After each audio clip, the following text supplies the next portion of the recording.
Haroon family وہ family تھی جن کا شپ کا کام تھا اور کروڑوں اربوں روپے کے اس دور میں شپ کی ٹرانزیکشن ہوتی تھی، ان کے پاس شپیں تھیں۔ اسی طرح بہت ساری فیملی، مثال کے طور پہ یہ دیوراج فیملی، یہ جو ہماری ٹاور والے مالکان ہیں، ان کی فیملی، یہ وہ فیملی تھی جو پرانے رائلز تھے، پرانے رچ لوگ تھے۔ انہوں نے پاکستان کو چلانے میں اپنی اکانومی، اپنے پیسے لگائے اور بالا آخر پاکستان الحمدللہ چل رہا ہے۔ 1964 میں تعصب کی بنیاد رکھی گئی، چونکہ اس وقت مشرقی پاکستان اور مغربی پاکستان دونوں تھا۔ مشرقی پاکستان آبادی کے لحاظ سے پاکستان سے 2 گنا بڑا تھا، بنگلہ دیش ہم سے آبادی کے لحاظ سے بڑا تھا، اور پھر یہاں جو ایک سسٹم پاکستان کے ساتھ مارز وجود میں آ گیا تھا، اس سسٹم نے اختلافات کو بڑھا کے سب سے پہلے بنگلہ دیش کو الگ کیا۔ وہی سسٹم آج بھی ہے، وہی سسٹم آج بھی چل رہا ہے، اور وہ سسٹم جس کو ہم مقدس گائے کہتے ہیں، پاکستان کی ایجنسیاں کہتے ہیں یا وہ لوگ کہتے ہیں جو پاکستان کو چلا رہے ہیں، جو در پردہ الیکٹورل باڈی کے پیچھے کھڑے ہوتے ہیں، جو الیکشن کرا کے پارٹیوں کو ٹکٹ دلاتے ہیں، جو الیکشن میں ریگنگ کرواتے ہیں، جو الیکشن میں اپنے پسند کے لوگوں کو لاتے ہیں، جن کو ہم خدائی مخلوق کہتے ہیں۔ مقصد یہ وہ ایجنسیاں ہیں جو پاکستان کو چلا رہی ہیں، پاکستان میں در پردہ ان کی حکومت ہے۔ پھر انہوں نے ہی ایک سلسلہ شروع کیا۔ اس وقت ایوب خان صاحب نے بھاولپور، ضلع بھاولپور جو کہ خود ایک ریاست آف بھاولپور تھی، اس کو پنجاب میں شامل کر دیا اور کراچی کو سندھ میں شامل کر دیا، جبکہ تاریخ گواہ ہے کہ کراچی کبھی بھی سندھ کا حصہ تھا ہی نہیں۔ اس کی میں ایک بہت چھوٹا سا ثبوت دیتا ہوں آپ کو کہ کراچی بنیادی طور پہ کس کا حصہ تھا۔ آپ ٹاور جائیں، میری ویدر ٹاور ایک مونومنٹ لگا ہوا ہے جس کے نیچے بیسمنٹ بنا ہوا ہے۔ جب آپ بیسمنٹ میں جاتے ہیں تو ایک کتبہ لگا ہوا ہے، اور کتبہ میں یہ کتبہ جب آپ پڑھیں گے تو آپ کو پتہ چل جائے گا کہ یہ it is not the part of the Sindh, it is very simply part of the Bombay, راجدھانی بامبے کا حصہ۔ اس کے بعد 64 میں ایک متعصبانہ حکومت کی متعصبانہ پالیسیوں کی وجہ کر یا یہ خدائی فوجدار، خدائی مخلوق کی انوالومنٹ کی وجہ کر اختلافات بڑھتے چلے گئے صوبوں میں۔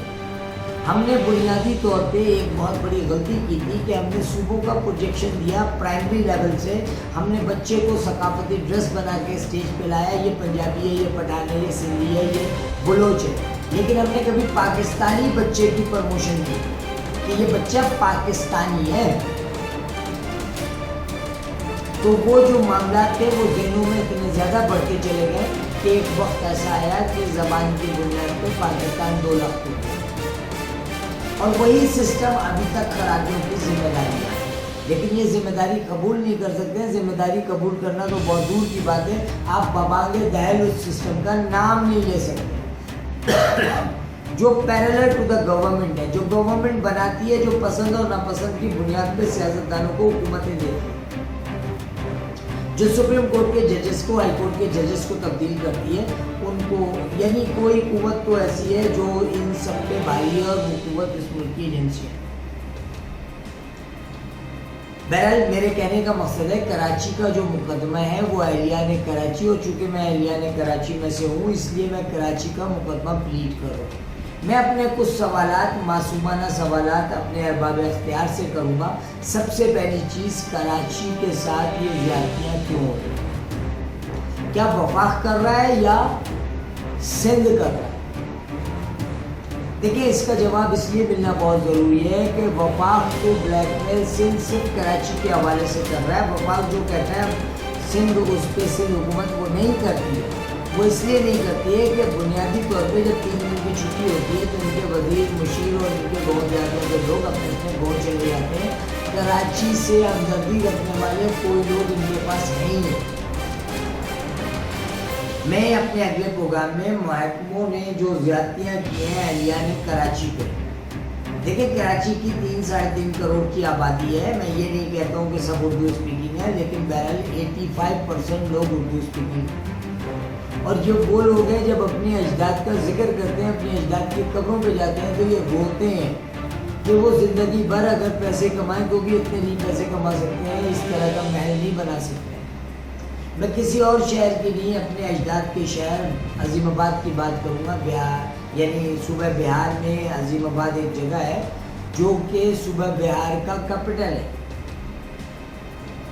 اور اس عظیم آباد میں کے رہنے والے لوگ جانتے ہیں کہ پاکستان سے وہاں کے مسلمانوں کو کتنی دلی ہمدردی، یعنی آپ اندازہ اس سے لگائیں کہ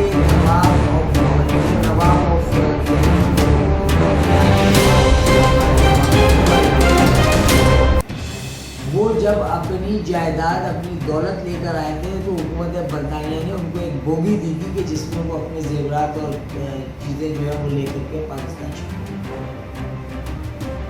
تو جب اپنے اسلاف کی ہڈیوں کو چھوڑا، اپنے اجداد کی ہڈیوں کو چھوڑا، اپنے وسائل کو چھوڑا، اپنے تمام معاملات کو چھوڑا، تو ڈیفینیٹلی آپ کے ساتھ اگر یہ ظلم ہو رہی ہے تو